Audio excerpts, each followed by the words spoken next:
This marble queen, oh. Hey everyone, it's me, Elis. I'm sure by my surroundings you can guess what we're gonna be talking about in this video, also by the description and the title that we're gonna be talking about pothos. I love collecting different varieties of my favorite plants, and pothos is definitely one of my favorite plants. I would like to call these segments Meet the Family. Before we continue, please make sure to subscribe, hit the notification bell, give this video a thumbs up, leave me a comment. I would love that, and share it with your friends. That's even better. Thank you.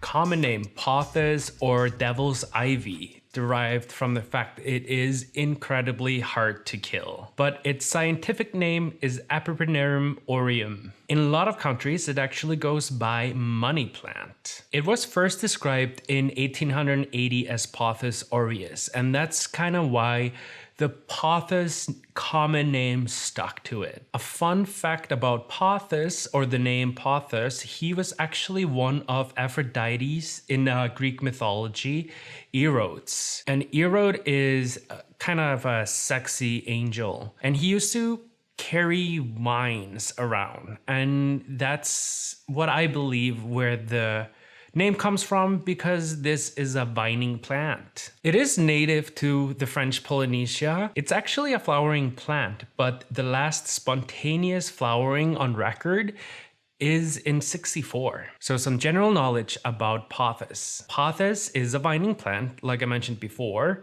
and it can grow incredibly long or tall depending on how you are growing it in your home and how it's growing in nature. Generally in nature, it doesn't actually climb. It kind of just wraps it way around stuff and tangles itself to reach up into the light. And it can grow generally 3 to 6 feet tall, long, and there are even records of the plant growing 30 feet long. Pothos hardy zone level is 10 to 12, meaning that it can survive up until -1 degrees, and that's Celsius. I'm sorry if you live in the States. Pothos is one of those plants that is great for air purifying. And I'm gonna refer to my notes which toxins it is taken out of your air. Benzene, toluene, formaldehyde, carbon monoxide, and xylene. And there's been many studies on this. Pothos often gets mislabeled as philodendron because of their similarities. Their care is very similar.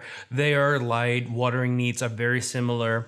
And their leaves are even similar. They both kind of have these heart-shaped leaves, but pothos has kind of thicker leaves and more waxy leaves. So how to care for your pothos? Pothos does best in lots of indirect light. And one of the major benefits of providing the pothos with a lot of light is that it will make the pothos bigger, and for the variegated varieties, it will ensure that it continues to produce variegated foliage. Like this golden pothos here, if it does not get enough light, which it hasn't always, because it's one of my first plants. I didn't know a lot about plants back then.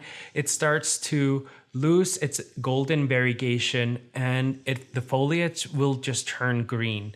But don't worry, it usually comes back as it produces new leaves in proper lighting situations. The pothos is a very adaptable plant. It likes high humidity, but it can do really well with low humidity. But as it loves a lot of indirect bright sunlight, it can do well without it, or in low light situations. But if you want to grow a plant that is going to be big, beautiful, and especially a variegated one, you're going to want to provide it with the proper light needs. Pothos doesn't require a lot when it comes to soil needs. It just needs a good, well-draining soil. So it can do well in almost any kind of common potting soil. Their preferred warmth or temperature is like an idyllic room temperature.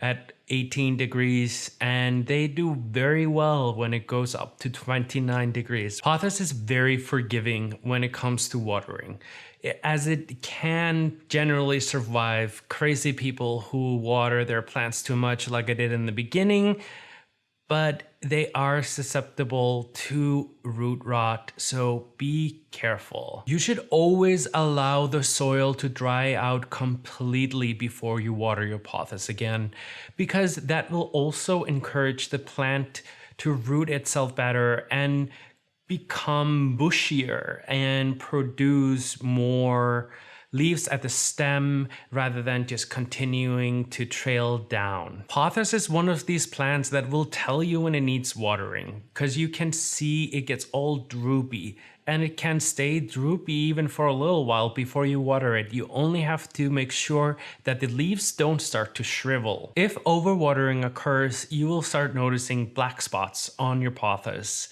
and that means you've gotten some root rot, and it's in peril that you repot your plant, inspect the roots, rinse them off, and cut off the nasty roots. Pothos does not need to be heavily fertilized. It's not a hungry plant in that manner. It gets more than enough nutrients from a good potting soil. In the summertime, in the springtime, fertilize it bi-monthly with a weed combination of fertilizer. One thing that I'm testing out now that I've been reading on the internet is using rice water, because there is a lot of nutrients in rice water that are good for plants and for pothos. And that means when I say rice water, it means when I rinse rice, use that water to water your plants. The starch is filled with nutrients. Repotting. You can kind of grow your pothos in two different ways.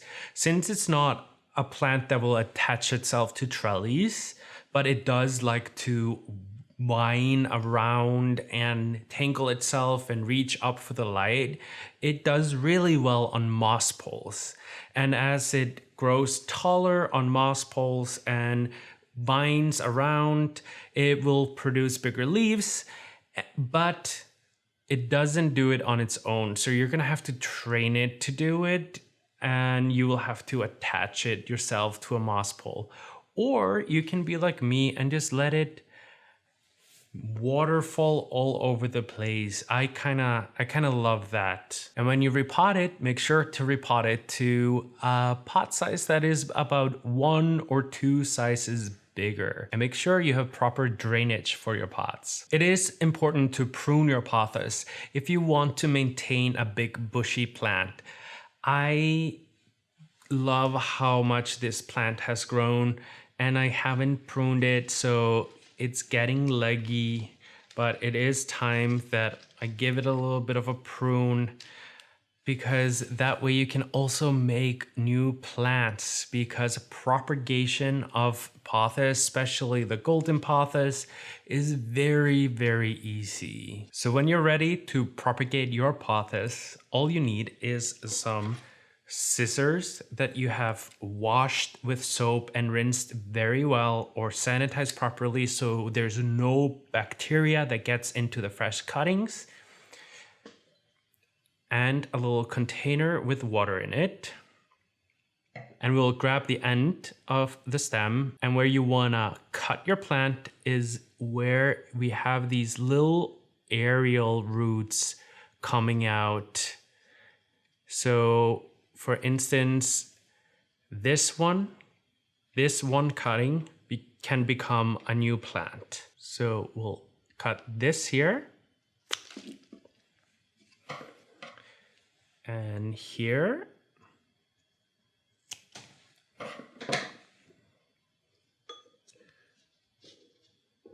make sure the stem is in the water. And then we'll make sure to replace the water on regular basis to avoid any bacteria coming into it. It's not just on the scissors, it's also in the water. Roots will sprout fairly quickly with pothos most of the time, depending on how warm your place is and how much light it gets. And soon as it starts sprouting new roots, you should place it in fresh soil. Pothos is a plant that is not very prone to pests, but you should always be keeping an eye out for mealybugs. That seems to be the #1 pest that gets into these gorgeous little guys. And before we get to the fun part where we talk about all the different varieties of pothos, all parts of the pothos are toxic, so keep out of reach from your children and your pets, and also yourself. Do not eat it no matter how hungry you are. There are so many different varieties of pothos. The golden pothos is one of the most common ones and the most popular ones.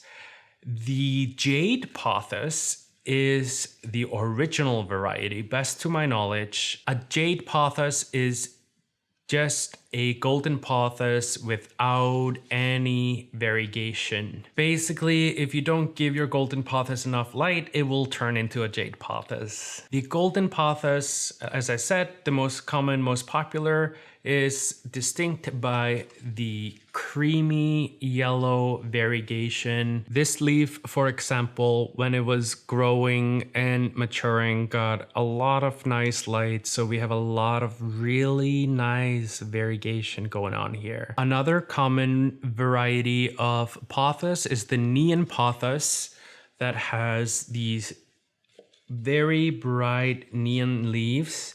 The leaves are a little bit longer and more arrow-shaped, and when they're juvenile, they are a lot lighter, but as the plant matures, they will become a little bit darker. Then we'll have this marble queen.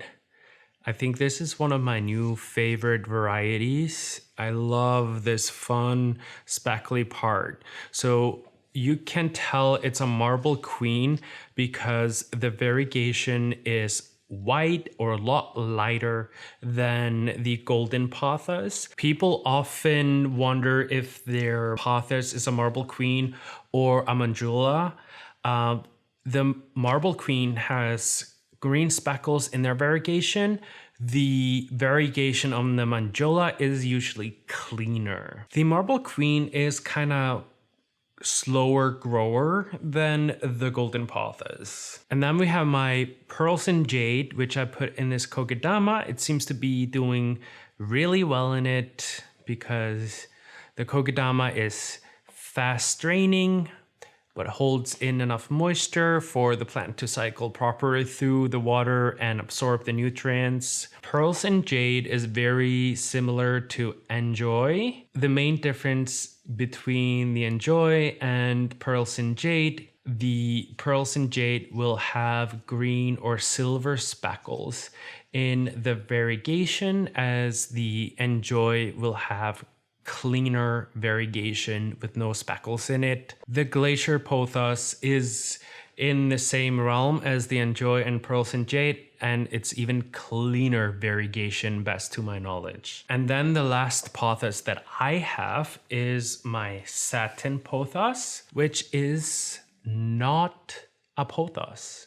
It is a relative, but since these two plants look and behave so similar, it has received the common name pothos. This is one of my new plants, so it's still acclimating. I split it up from another plant. A lot of things can happen, so I'm pretty sure it's an exotica. It is a gorgeous plant nonetheless. There are more varieties of the pothos than I have mentioned, like the Hawaiian pothos, which I think is absolutely gorgeous.